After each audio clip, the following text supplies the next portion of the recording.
Welcome back, my frisky little ponies. Whoosh. Market update number 2 coming at you. All right, everybody, coming at you with our second market update. This one's going to be the day August 19th. We're going to go around. We're going to look at, first thing we're going to look at is movers and trends and kind of do what we did last week and see what those look like. I want to do something very interesting and give us a overview of the catalog value, which I want to be the first thing that we look at every single week because I love this as a snapshot as to how the market's doing. So if you guys are interested in tracking Riftbound, the cost, you're more interested in the investment. Obviously, we love the game as well, but if you're more interested in that kind of stuff, go ahead and drop a like and subscribe, and let's do this journey together, boys and girls.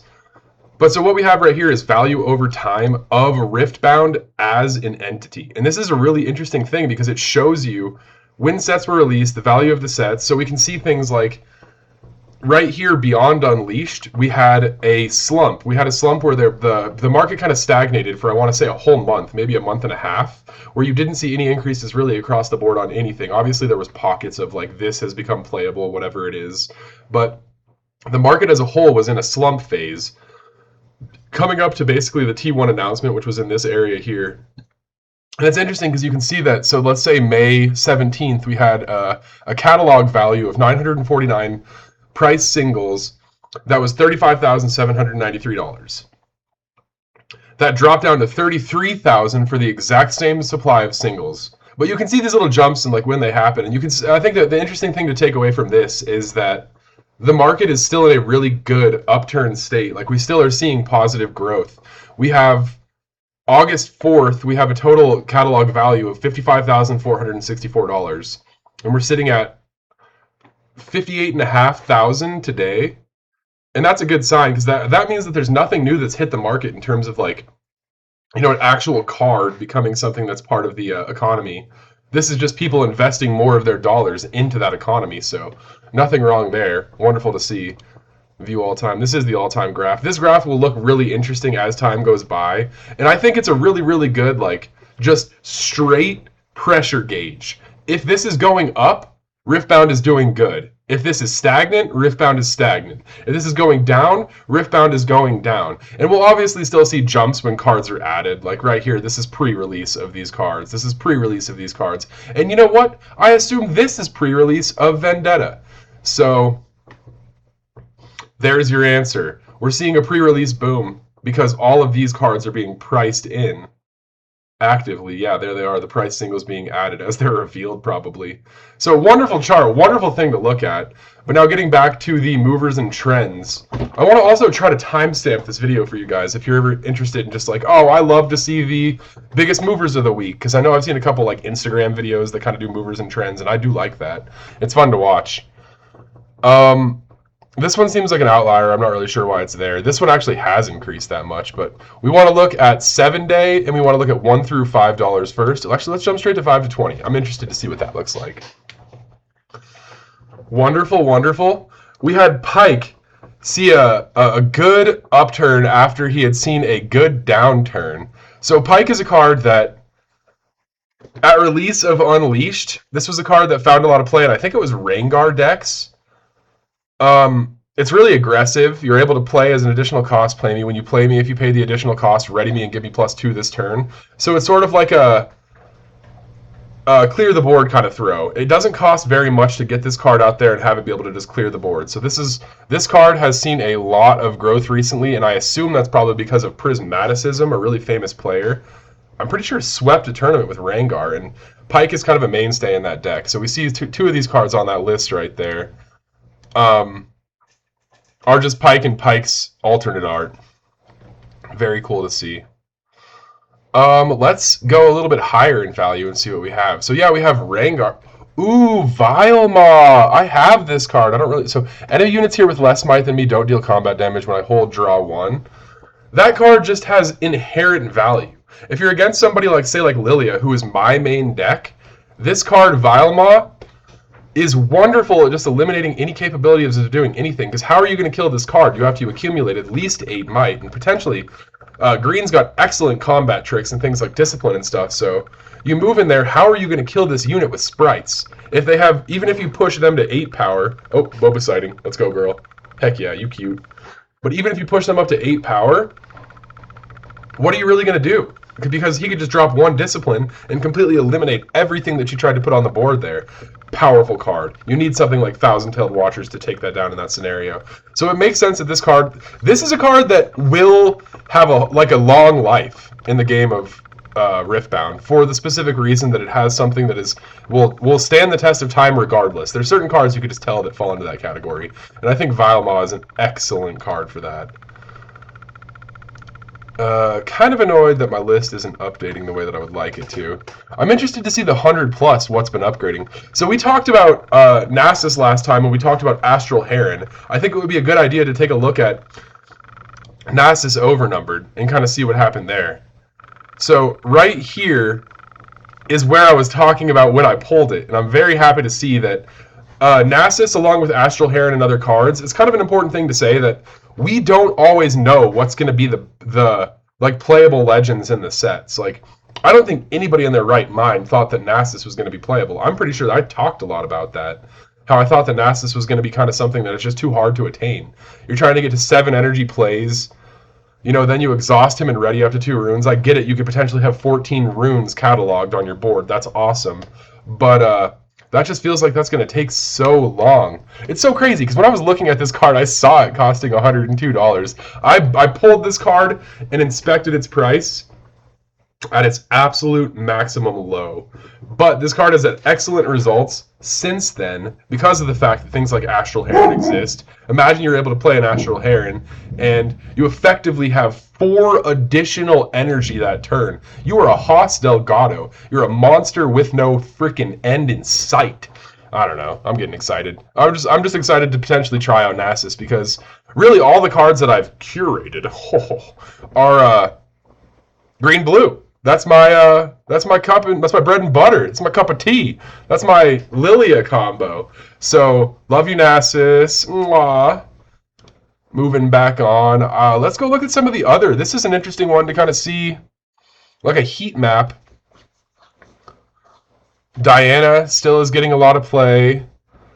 Rengar, for the reasons that we've talked about before. Rengar at the top of this list.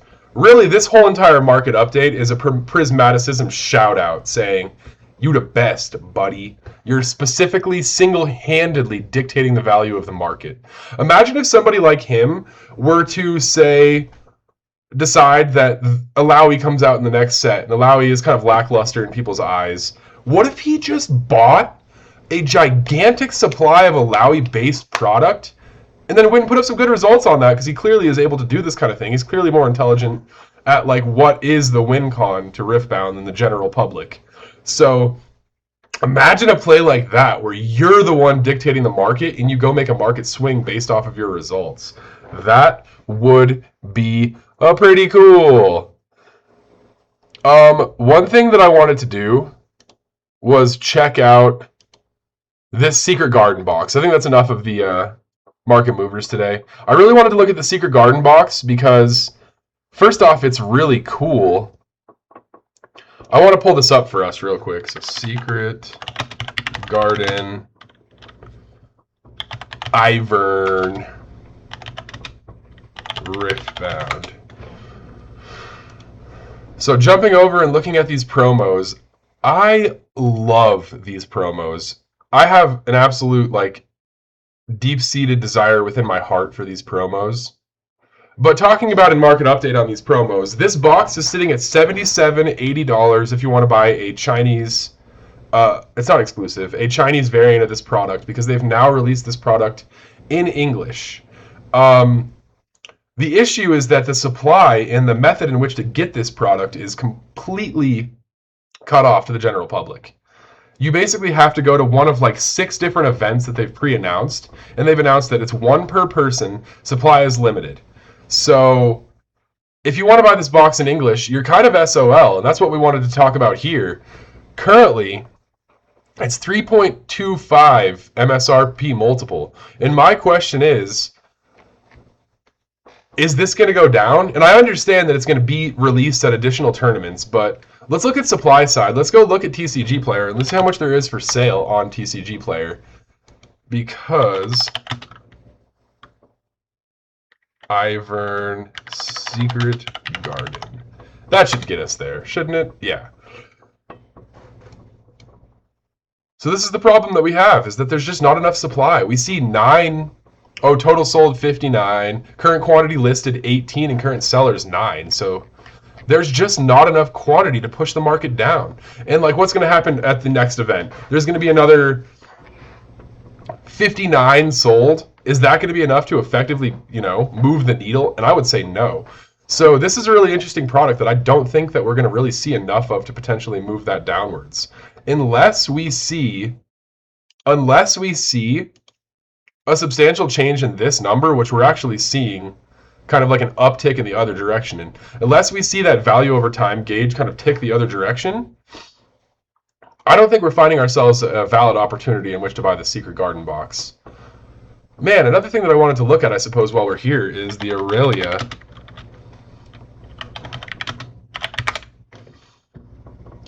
Aurelia Luna box. Oh, what did I come across? Here we go. So this is an interesting one because I wanted to buy one of these when it was, I don't know, $85 or something. And now we're seeing it do the same kind of thing. And this one is a Chinese exclusive. And this one was from early 2026. Like, I guess February is when they have their Chinese New Year. And the promo is exquisite. It's a wonderful card. But we're kind of right down the avenue of just SOL. I wonder if that is stable enough for that to get a lot of 10s. I wonder if we could look at that. I'm not really interested in doing it now, but I'll update in some other video, like pop rates of these cards, because one thing that is super relevant with Pokemon is that when you get cards in like a little foil case like this, often they're 7s or 8s or something like that. Like the whole process of transporting them in this method and attaining them in this method and whatever it is, it absolutely degrades the quality of the card. So unless Riftbound is just killing it, I'm curious to see the gem rate of that card. Once again, though, super cool set. Another thing that I wanted to point out about these sets specifically is you can get a gold or silver Poro token in this set. Very cool, and it's 1 in 5 that it comes out gold. And it's a similar thing with the Secret Garden Riftbound box. And this is kind of like a big hit or miss in my opinion, because all 5 of these man, I'm just opening so many tabs here. All 5 of these cards can potentially be non-foil. You either get a foil box or a non-foil box, and I'm pretty sure it's 1 in 5 that has this foil treatment. So it's actually more likely than not that you will not get this foil treatment. So I don't know. That seems weird to me, but it also seems awesome. It's like you could hit the God box among guaranteed product. Pretty cool, boys and girls. Riftbound is doing a really good job at giving us very interesting product. Very interesting product. Like the fact that we can get 1 of 6 serialized inside the T1 bundle. Oh yeah, shout out T1 bundle. If you want to see a categorical jump, wait till we start seeing those on pre-sale. Wait till we confront this next week when it's T1 week, boys and girls. Wait till fucking T1 week comes around. Sorry for the F-bomb. Now let's do a little quick comparison of some sealed. We're going to do the same thing that we did last time, and we're going to look at booster displays. And we're going to see how they've done.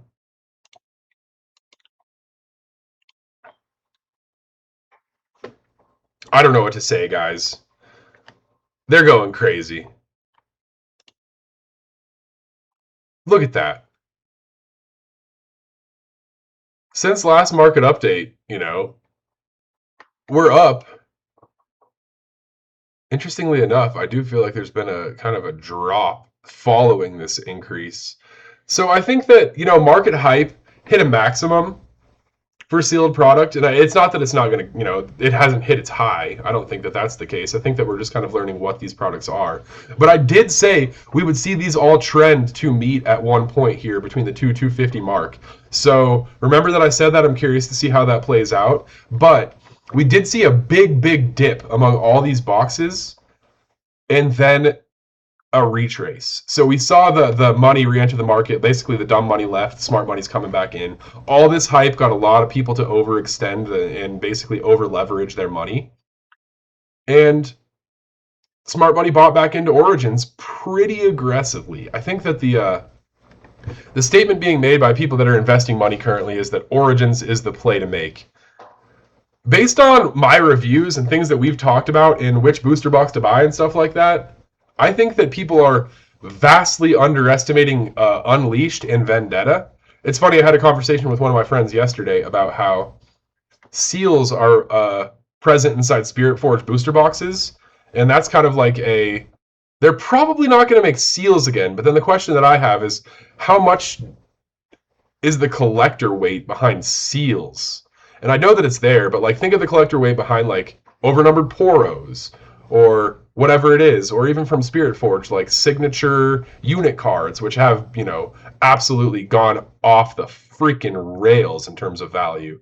So, yeah, I think that those are my thoughts. I want to keep it brief today. I want to continue to try to focus on a couple of these categories. I like focusing on the biggest movers and covering some of the things that I think are relevant, like today. We talked a lot about Rengar. We talked a lot about Rengar deck and Prismussi, the legend. Moved on to a little bit of specialty boxes. I wanted to talk about that Ivern set, kind of cool. I might go pick myself up one because I'm not expecting to see that have a substantial drop unless we see a big, blow to the Riftbound market, which could happen. It's summertime. Summertime slump always happens, but we've kind of drifted right over that. Summer is coming to an end. And they've done pretty well. So what's up? Here we are. And then obviously looking at this gives us a snapshot of every single booster display and how people feel about sealed product at the time. And shoot, dude, everybody feels pretty good. So stay fresh. Boba's getting active over here. I'm going to go take her for a walk. Enjoy your day. Play some Riftbound. Like and subscribe.